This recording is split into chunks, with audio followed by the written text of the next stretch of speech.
Kia ora and welcome to this video on question 5 of the 2022 Skull Calc exam. Generally speaking, question 5 is a tougher question than earlier ones because it's at the end of the exam.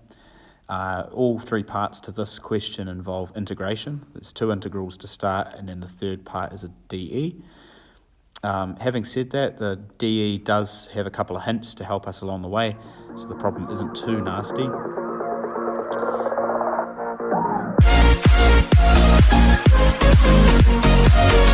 Alrighty, part A. This is what I like to call examiner's troll question, because the first thing is it looks horrendous.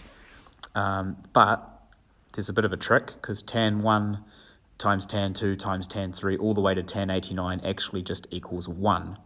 And if you weren't sure about that, typing it into the calculator might take you a minute or two, but it comes out to be equal to 1. We're integrating a constant, and the integral of a constant is that constant times by x. So that's the key part of this question, is to not be freaked out by the fact it looks a bit different, and just to realise that it simplifies. Hence the question saying express your answer in simplest form. So a little bit of justification would be something like tan of 1 times tan of 89 is equal to 1. Tan of 2 times tan of 88 is equal to 1, etc. Really easy to explain this just using a triangle. Okay, if we have a right angle triangle, I call this theta, opposite side, adjacent side, and hypotenuse, then tan of theta is equal to O over A. If I consider the angle up the top here, this angle is 90 minus theta. The tan of 90 minus theta is equal to A over O. Okay, and the reciprocal of tan is cotan. So that's cotan of theta. What that means is that if I take tan of theta and I multiply it by tan of 90 minus theta, that's the equivalent, it's equivalent to going tan theta times cotan of theta, which is equal to 1. Okay, so by that logic, the whole integral goes to 1, because we can pair up the first term and the last term, the second term and the second to last term, and the only expression in there that doesn't have a pair is tan 45. So using this result,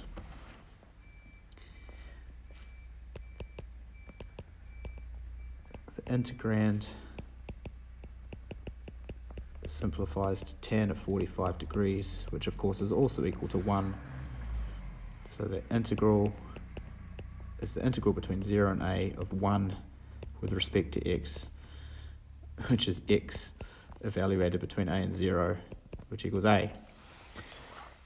So that beast of an integral actually simplifies to a, and hence why I'm calling it an examiner's troll question. Okay, part B. Show that this integral equals the natural log of root 1 plus x squared plus x plus c. Okay, when you're given an integral like this with an answer, I've done videos on this in the past, the easiest way often is to differentiate the solution and prove that the derivative of this is equal to the thing we're trying to integrate. Okay, so if we do that, and I'll show you a second method after, because we can also do it using integration, it's just not as easy.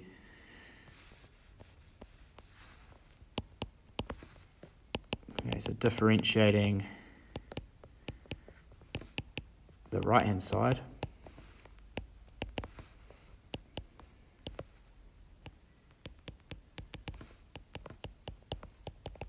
just make sure that I've actually got the right expression there. Yep. Okay, so dy dx, we need the chain rule for this. It's log of something. So log of something differentiates to 1 over the something multiplied by the something differentiated, which is X squared plus 1 square rooted is 1/2 x squared plus 1 to the minus 1/2 times 2x, and then the x differentiates to 1, and then the last thing is the plus c. Well, the plus c differentiates to 0, so we don't need that. And then if I just tidy this up a little bit, on the denominator we've got this root x squared plus 1 plus x, and in the numerator, because we've got a 2 there that cancels with that 2, we can rewrite the negative 1/2 power. We end up with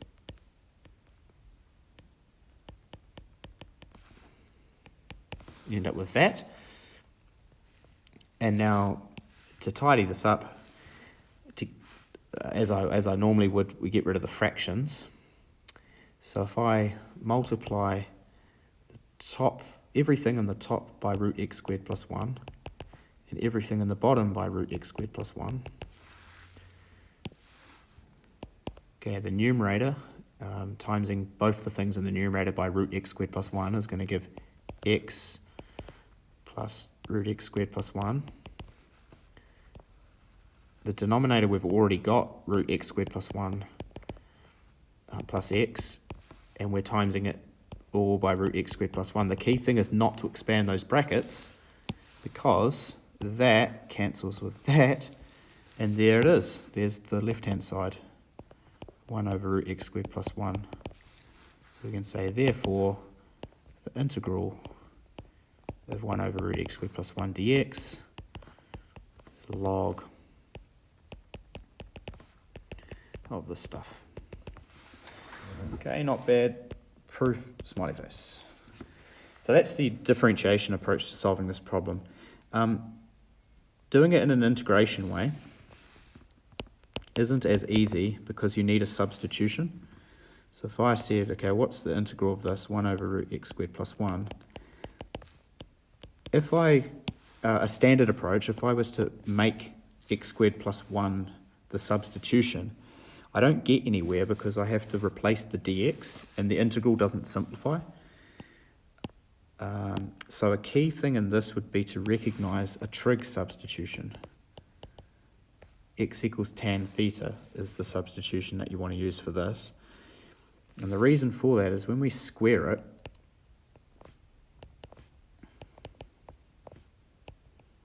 actually we want to square it and add 1 to it.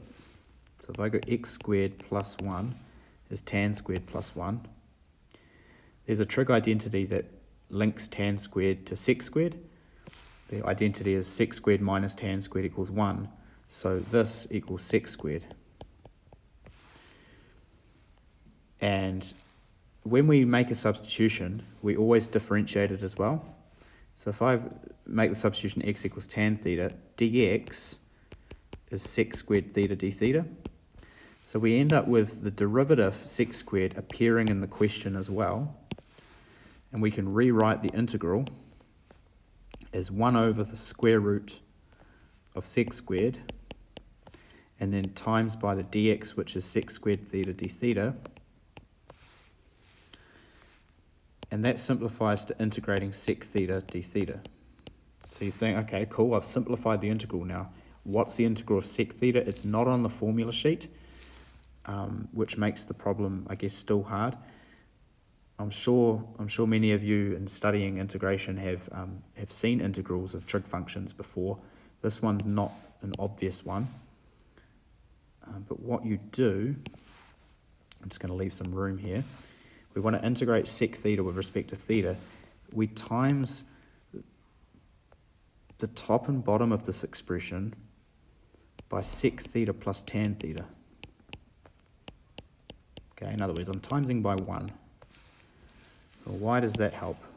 That ends up with an expression of integral sec squared theta plus sec theta tan theta over sec theta plus tan theta. And what you need to recognize is that if we call this f,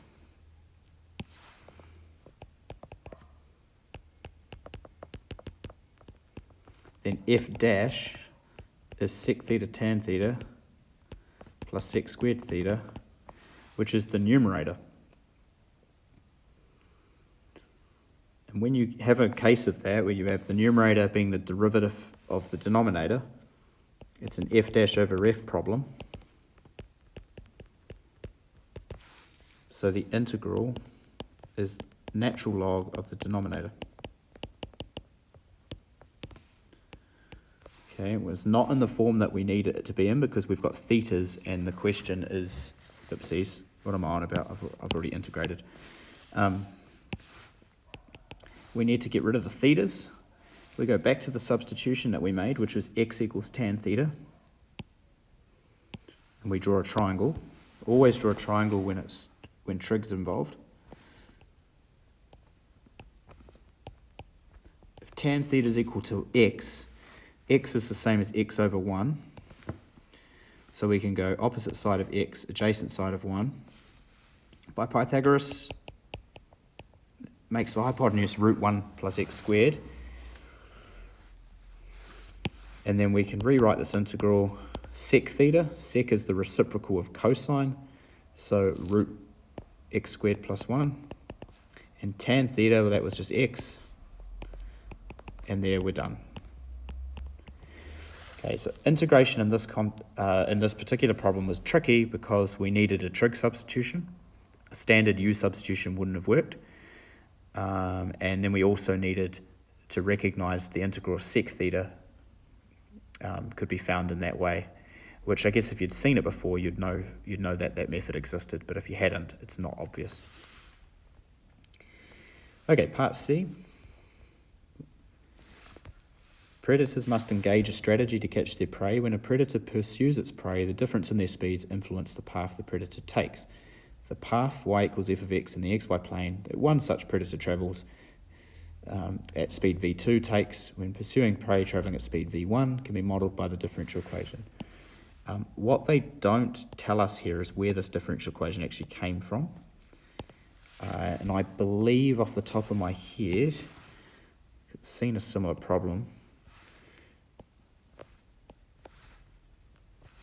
The predator is starting at x equals 1, y equals 0. So this is a starting point. Predator. And I believe the prey is moving up the y-axis. When we get the solution to this, we'll be able to see that depending on the speed, the solution heads kind of like that. So the predator takes the quickest distance or the quickest route to get to the prey, but kind of has to bend up as the prey is moving up the axis. But don't worry about that. We've given the differential equation. We don't have to derive it. And V1 and V2 are constant. We're given some conditions. We're told that x equals 1, y equals 0, which is what I've drawn here. This is 1, 0. And we're also told that the slope at that point is equal to 0. So the curve is kind of flattening out at that point. Okay. It's a second order differential equation. The dE has a second derivative in it. But the hint is to reduce the order of that by making dy dx equals to a. This is a little bit misleading because a looks like a constant, but it is a function of x. Okay, so the gradient's not a constant because that would mean that y is not changing, and that wouldn't make sense in terms of a predator chasing prey if it's just traveling in a flat path. Okay, so if we make that substitution, let's change back to my blue. Okay, I've got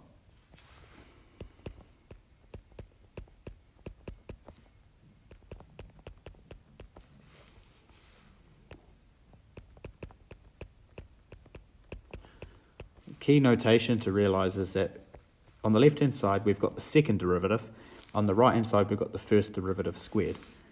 So let a equals dy dx, this to reduce the order of the differential equation.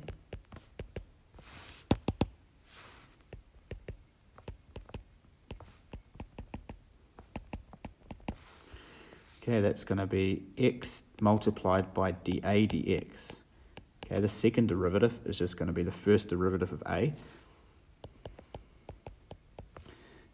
And then the right-hand side is going to be root 1 plus a squared. And now we've just got a separable differential equation. So we drop this term down the bottom. We leave the v1 over v2 there as a constant, and we drop the x down the bottom, so it's 1 over x, and take the dx up the top. Integral, integral, separable differential equation. And that term there has gone down underneath. And that term there has dropped down the bottom on the right-hand side, and the dx has gone up the top. Okay, using the result from the previous thing, as the hint had suggested, using part B, the left-hand side integral integrates to ln root a squared plus 1 plus a.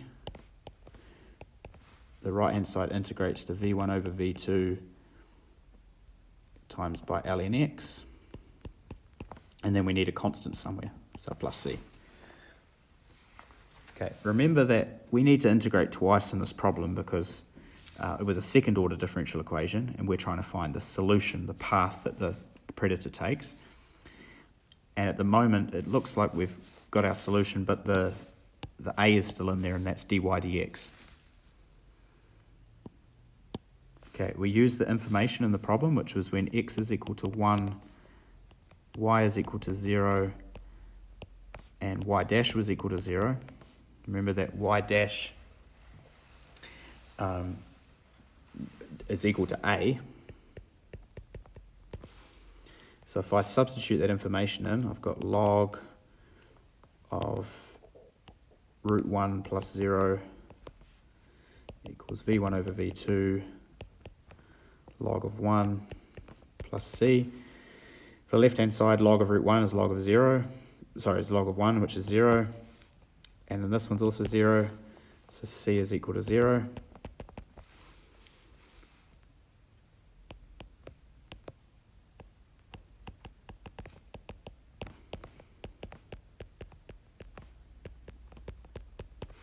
Okay, at this point in time, I want to get rid of the logs to be able to access the variable a. To get rid of the logs, I need to move this dude up the top using log rules.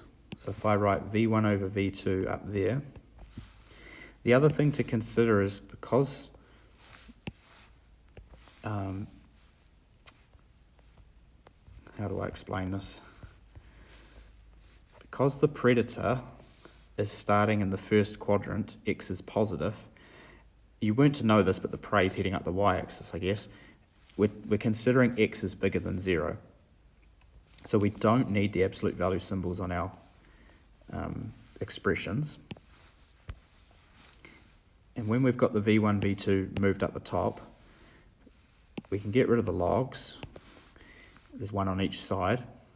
And we can also get rid of the absolute value symbols. So we end up with root a squared plus 1 plus a is equal to x to the v1 over v2.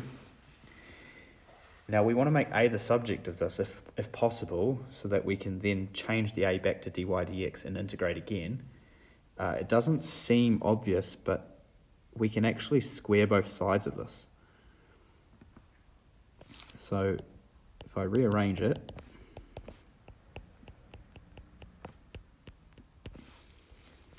and then square both sides, as you would do with irrational equations and complex numbers, try and isolate the third, then square both sides. We've got a squared plus 1 is equal to x to the 2 v1 over v2. Because we're squaring that, we get 2 lots of the power, minus 2 lots of a times x to the v1 over v2 plus a squared, and that's the beauty of this problem, the a squareds cancel. Now we need to make a the subject of this equation. So 2a x to the v1 over v2, x to the 2 v1 over v2 minus 1.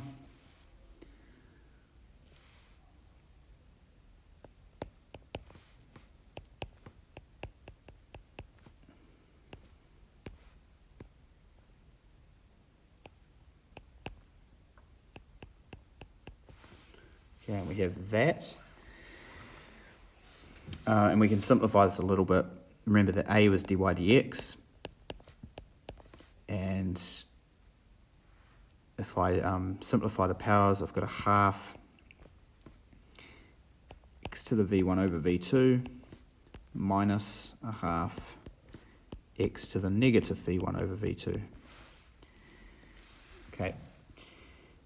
To find y as a function of x, we now need to antidiff this, and hence why the conditions come in if v1 equals v2. So if the speeds of both the predator and the prey are the same, it's going to be pretty hard for the predator to catch the prey. It's not going to close down the gap, so to speak. And the other thing is, mathematically, if v1 over v2 is 1, in other words, v1 equals v2, so this dude will be 1 and this dude will be minus 1, that second term is going to integrate to ln of x. So even the solution looks different. So if v1 equals v2, we've got dy dx equals a half x minus a half x to the negative 1. So that antidiffs to a half x squared over 2, a quarter x squared, minus a half ln x plus c. And again, we need the initial condition, x equals 0, y equals 0. No, it wasn't, it was x equals 1, y equals 0. If you sub that in, you get c is equal to negative a quarter.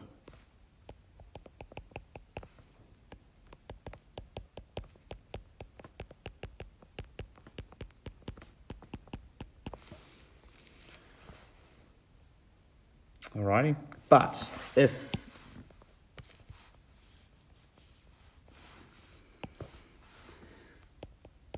v1 doesn't equal v2, then that second term, this one here, won't antidiff to log. It will antidiff to a polynomial. You'll just increase the power by 1 and divide by the new power. So dy dx, oh, I don't need to rewrite it again because it's already written. But y is going to equal a half x to the v1 over v2 plus 1, all divided by v1 over v2 plus 1, divide by the new power, minus half x to the minus v1 over v2 plus 1, all divided by that new power, plus c. And I'm going to leave this as an exercise for you, but if you substitute the initial condition into the problem again, x equals 1, y equals 0, it gives c is equal to v1 v2 over v2 squared minus v1 squared. Okay, it's a little bit of messy algebra to get that, but that is your constant, and that's the solution to the problem. Just to finish, let's have a look at what the solution looks like. The first one in red is if the predator is moving at the same speed as the prey, and you can see it's got an asymptote at the x-axis, sorry, at the y-axis, x equals 0, because of the log expression not being defined for negative x values. And so if the predator is chasing something that's running up the y-axis, then it's going to be approaching it tangentially. The green function is with two different speeds. I've got v1 is 0.7 and v2 is 2, so the predator's moving faster and it catches it. And the curve looks a little bit different. Still concave up, but just a little bit different and doesn't have an asymptote. Thanks for watching, and catch you in the next one.